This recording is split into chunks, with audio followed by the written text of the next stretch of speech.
ত্রিদেশীয় সিরিজের ফাইনালে জায়গা করে নিতে পাকিস্তানের এক অসাধারণ ক্রিকেট ম্যাচের সাক্ষী হল বিশ্ব।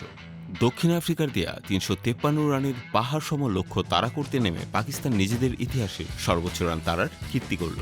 দক্ষিণ আফ্রিকা প্রথমে ব্যাট করতে নেমে ৫০ ওভারে ৫ উইকেটে ৩৫২ রান সংগ্রহ করে। দলের কেউ ৩ অঙ্কের দেখা না পেলেও Klaasen ৮৭, Temba Bavuma ৮২, Matthew Breetzke ৮৩ রানের দারুণ ইনিংস খেলেন। পাকিস্তানের বোলিংয়ে শাহিন আফ্রিদি ৬৬ রানে ২টি উইকেট নেন। পাকিস্তান যখন ৯১ রানের মধ্যে ৩ উইকেট হারিয়ে ফেলেছে তখন দক্ষিণ আফ্রিকার জয় নিশ্চিত মনে হচ্ছিল, কিন্তু তারপর শুরু হয় রিজওয়ান ও সালমান আগার অবিশ্বাস্য পারফরমেন্স।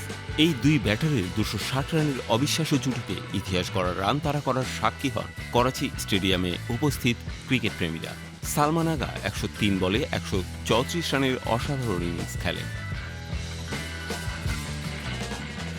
তার ইনিংসে ছিল ১৬টি ৪ এবং ২টি ছক্কার মার। অপরদিকে অধিনায়ক মোহাম্মদ রিজওয়ান ৯৪ বলে ১২২ রান করে দলকে জয়ের কাছে নিয়ে যান। তার ইনিংসটিতে ছিল ৯টি ৪ ও ৩টি ছক্কার মার। শেষ পর্যন্ত পাকিস্তান ৬ বল বাকি রেখে জয় নিশ্চিত করে। আগামী ১৪ ফেব্রুয়ারি বিকেল ৩টায় ত্রিদেশীয় সিরিজের ফাইনালে মুখোমুখি হবে পাকিস্তান এবং নিউজিল্যান্ড।